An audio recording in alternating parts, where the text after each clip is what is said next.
back in the day when I was growing up, I had a turntable and I had albums. Oh, did you now? Yeah. Still do. Up Same and both ones. ways. I still do. I still have those albums. Yeah. And now I have more, but I don't have a lot of albums. Maybe 100 or so. I guess because I used to listen to the radio a lot too. You're in your car, you listen to the radio. I mean, we're talking FM radio. That's why you had albums? No, that's why I didn't have a lot of albums. Because, you have like our station like 97rock.com or 97 Rock here locally, right? They're streaming. They're still the same station. I listened to rock and roll when I grew up. Yeah. When I was in my teens and stuff. And anyway, I guess you could consider like radio is kind of like what streaming is today to people, It's, except you got to pay for it. Well, and you got today. no control over it. Yeah, Well, kind of. You can So call it's the same thing, but totally different. Well, you can get rid of commercials too, Yeah. right? Like there are none, really, if you pay. There might be ads clicking around, but bottom line is that, it's today's radio, right? And the albums were something you collected, right? You took in, you said you bought them, they were yours. You had physical media that you could pull out at any time and play it, assuming you had a record player, which of course you would if you bought albums. But anyway, point being is that, there's that still exists today. You still got kind of two dichotomies, so to speak. You've got physical media of some sort, which now is relegated to files, which For is the most but part, you own it. You buy it, you own it, you have it. It's there. You can play it any time. You don't need internet. It's there, right? And then you've got streaming services, which is like the old school radio, where you can go online. You gotta have a connection. You gotta. Anyway, you know what I mean. And I mean the streaming services have gotten really good nowadays, but there are advantages to owning your own files, collecting music. Yeah, we could compare and contrast between the two different formats. Because you do see a little pocket of people collecting physical media in the way of vinyl, but the adoption isn't super high, of course, especially compared to streaming. That's pretty common. Yeah. So I guess what are the pros and cons, the advantages and whatnot of both approaches? And at least for me, I never really grew up with collecting physical media. That wasn't common. I knew people that did it, but it wasn't like I'm assuming it was 20, 30, 40 years prior. People had CDs, but there were very few people that had like a big hoard or collection. It was kind of right on the edge where digital started taking off. Yeah, and we both had. You would burn a disc, yeah. You would steal It music? would be a mixed disc. Well, it was so common Or back then borrow for it people from to steal others. music because there really were no ways to purchase it, or they were pretty bad. Yeah, it wasn't smooth. It was easier to steal. Their distribution model was following the old school ways, and Yeah. it wasn't Yeah, up not to snuff keeping up with the current. what the kids wanted. Yeah. But all that got shaken out. Yeah. And that isn't really the issue. The issue is more or less about the fact that, are there advantages even to like owning your files versus streaming? Sure. Yeah. If the internet goes out, you that's true. still have it. Yeah. I've run into that with like movie streaming and stuff. It's like if you're so like reliant on all the things you watch are streamed and the internet goes out, you're like, I have nothing now. That's like, true. now what do you do? You're just sitting in the house. I have no picture and no sound. Yeah. That would suck, actually. I've run into one time. I was like, oh. Remember that? What was that episode of that one cartoon where the internet went out? Oh, yeah. What the hell is it? South Park. South Park, yeah. And what was it? Someone pulled the plug on the modem? Or Yeah. something? They had a power cycle. The Oh, yeah, right. They had to Linksys, unplug the Linksys. the blue brick or That was whatever, the whole the problem with the WT54G. and everyone's going through withdrawal symptoms in the whole world, whole planet, because there was no internet. Yeah. People were shaking. It is a problem. I mean, you're Kinda relying cool. on the internet connection. Yeah, that's true. I think it's really easy to not quite fully understand how reliant you are on something until it isn't there. Yeah. Because things like internet and power in a lot of developed countries is very reliable. For the most part, if it's out for brief periods, very infrequently.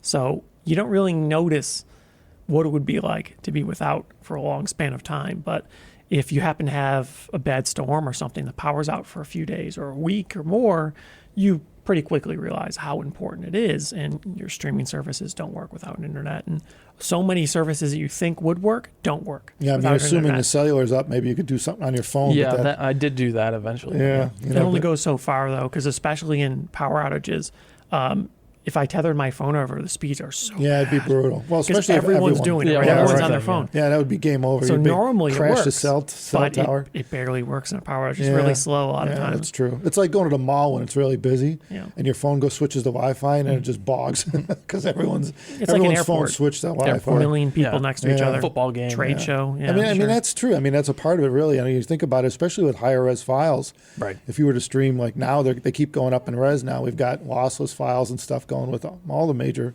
streaming services, and it's more demanding on systems. It is more demanding, They're especially if you're physically large files. Yeah. And normally it's not an issue. You have a few 100 megabit internet or whatever.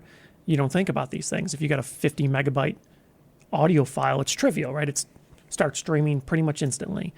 But in a power outage, in a bad storm where you're relying on cellular or other services, it's actually sometimes difficult to be able to stream these things. Well, I would you may imagine- not have enough bandwidth. I'd imagine too, you run into issues in various countries that don't have stellar internet service. If the infrastructure isn't quite as I mean, developed. like even in U.S., I hear we're not like nowhere near as like Japan is, Yeah. right? Yeah. They're way higher speed than we have, which well, is a lot of developed countries are have higher better speed than we are. cellular and Europeans. internet infrastructure than the U.S. But I know there's the opposite true. There's a lot of countries that don't have it like us. Oh, for sure.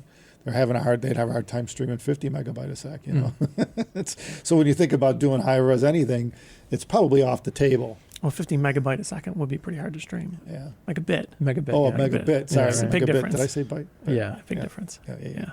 Well, as Divide by I 8. as I always say, you can create power, but you can't create internet. Yeah, we need a magic box that makes internet.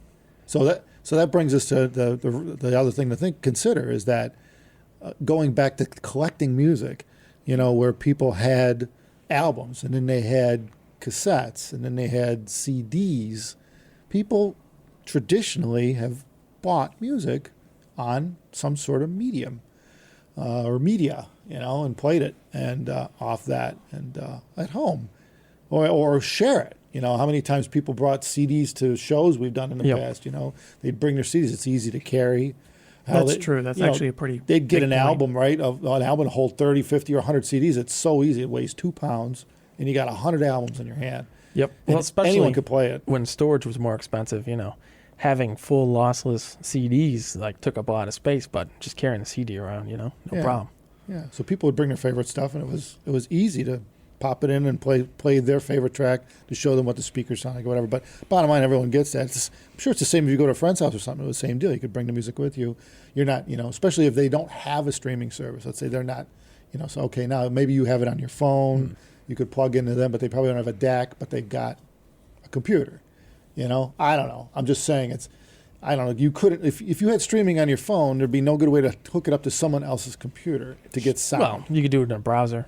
I A guess, lot of times you got to be prepared. but for the these sound would things. still come out of the phone, like, you know what I They mean? just Where, use their computer, go where on if they had like a stereo with a CD player and that's all they Yeah, had. they'd have to have Well, like a computer yeah. connected or whatever. Yeah. But I guess A that's DAC. true. Almost everyone would have some computer connected to something. You need a DAC. Well, Yeah. it depends on the age group. Yeah, that's true. Younger generation, you might be streaming to a speaker of some sort, and then like a you don't Bluetooth? need Yeah. your own infrastructure as long as they have some sort of Bluetooth, Wi-Fi speaker thing or whatever, smart speaker. You could just use your device Probably with your headphones. service and stream right to that. I guess most people probably nowadays are running headphones. But a little bit older generation, that's going to be less common. And then, especially if you have a traditional 2-channel system, a lot of people aren't going to have some sort of streamer connected to it. If you go to someone else's house that doesn't have a streaming service where you could just send them a link, then what do? It isn't Yeah. like a physical CD And or they something. would have to have like speakers or something because technically it's semi-difficult to share music with two people with two headphones because a lot of things don't have two headphone jacks. Well, yeah. Come to think of it. Well, not only that, most people don't even have a way to play a CD anymore. Like, it's becoming less and less common. I So you remember. can bring media with you. Oh, It's like, right. I don't yeah, right. like It's your just- car. Your car doesn't have a CD player anymore in it. Yeah, that's true. It's just on your phone. Yeah. It's stored on your phone. You could play it from there with an app or something. But, one of the services that I've used in the past and still do is I always liked hdtracks.com because they've always had high-res files available on a majority of music. And usually, like when a new album comes out, pretty much the same time they're going to have a high-res file. And you buy it, right? You pay for this. But bottom line is that HD Tracks has always been cool because they have that stuff. They particularly cater to audiophiles. Right. So they're going to have your Sarah McLachlan at high res and your all the go-tos. Yeah, absolutely. Stuff Yeah. stuff you're always hearing at trade shows. Yeah. People go, "Oh, play that," but that's the stuff you kind of, to me, like, I own a bunch of stuff like that. I have a bunch of DSD. I don't know how much you have. You probably have the same files I have. We used to use. I got the Sony what's it, server? Oh, right. With Yeah, holds 2 a terabyte hard 2. drive or something. Yeah. Yeah. Yeah, because we used to take a terabyte or 2 of music to the shows. Yeah. Just bring it on hard drives. It's so easy now to carry. I mean, Well, this is one of them. the old Lacey was one of them we used to use. Yeah, now you can get 3-4 terabytes and stick it in your pocket.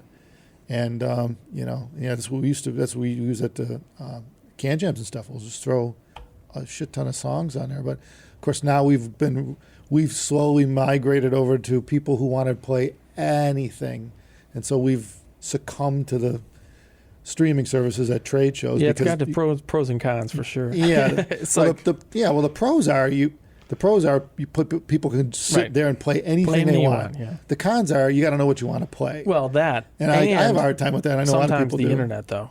Because everybody's streaming now. Oh, right. So it's like, it's a little slow. Yeah. A little, You're all fighting for the same internet connection Right. in a ballroom with 150 different vendors playing, well, plus the iPhones and everything else in Yep. there. There's a couple thousand devices on the local network in a hotel, and that could be a problem sometimes. Yeah. They're usually pretty good with it, but bottom You have line, no control. So and even at home that could happen too if you got enough kids and stuff on the friggin' internet around, to stream. But bottom line is that would be a good way to hdtracks.com would be a good way to buy your music, have some local music available, particularly the stuff you really like. Because even if you stream it, you're probably not going to get it anywhere near the res that they have the files like that they have it at. well, it depends what it is, obviously. Yeah, it varies by artist and all that, and album. I mean, you're going to see like 192 24-bit. Usually the worst they have is usually like 96K 24-bit, and even higher. I'm sure they go up, and I don't know if they sell DSD. I think they do, but bottom line is that, I think there's other services online where you can buy music too.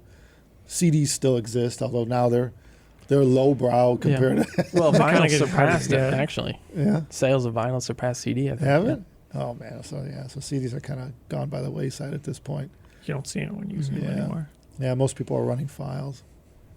Most of the younger generation's got storage. Storage is cheap now too. Right.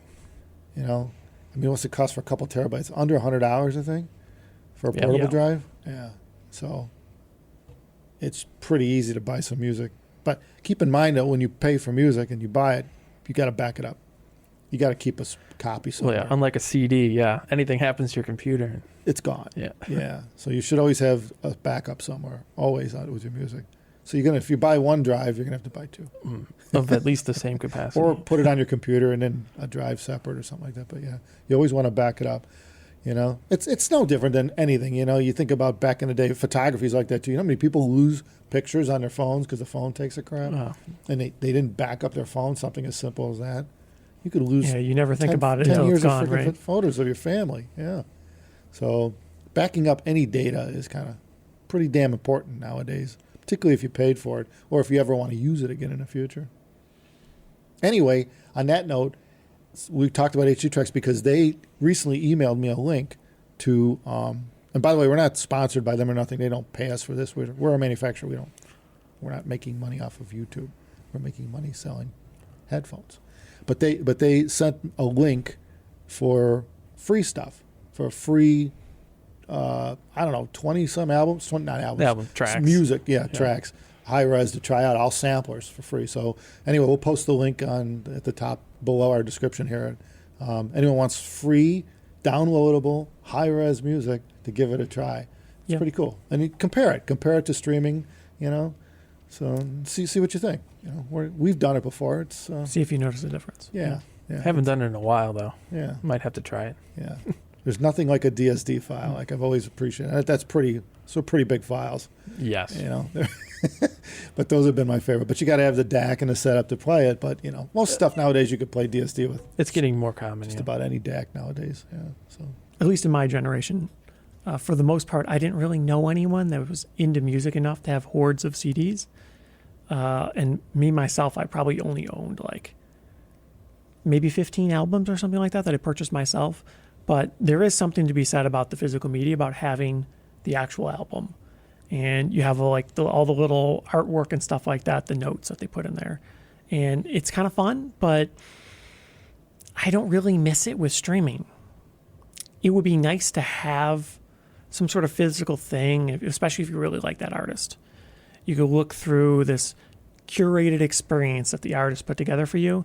But with streaming, the difference is you're able to listen to almost anything you would want to think of, anything you know to exist. You could probably find it and play it. Yeah, but it's almost daunting at that point. That's the So problem. there's Like, it's a do you double-edged sword, play? right? Yeah. Like I see the search bar, right? I go, okay, what should I type in Right. there? And I go blank. I'm like, okay, I know the usual suspects, Right. but you just kind of go blank, The discovery is the hard part. Yeah. And it really changed the game, because before, although it was hard to find an artist, and probably even harder so back in the day, I think because of these barriers, people were more likely to share music. At least in my experience, people were more likely to say, hey, did you hear this? Or did you try that? Or whatever. And you see less of that now. Now I That's think true. people are their own little bubble more often.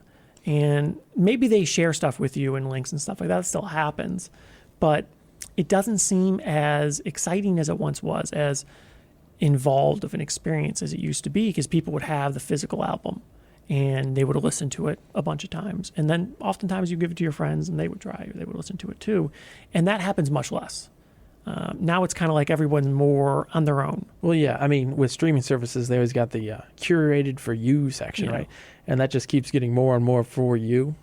And it does help, because, yeah, you sit there and you're like, I don't know what I want to listen to. But it's like, I'll give you a suggestion. It's like, oh, I'll try that. Or new albums come out and you already have them. You didn't need to go to the store to pick them up. It's like, oh, this just came Yeah. out today? It's a I very didn't even know different about it, experience. right? So, yeah, it's quite different. But Come to think of it, the other thing I think of, too, is that a lot of people keep mentioning Roon, ROON, yeah, and I think they're like, when you get their device for the home, it kind of situates itself, finds all the music in your home, streaming, blah, blah. It's like a one go-to. Streamlines. Yeah, right. Yeah. Which is kind of cool, because a lot of people run it. I know a lot of people run that.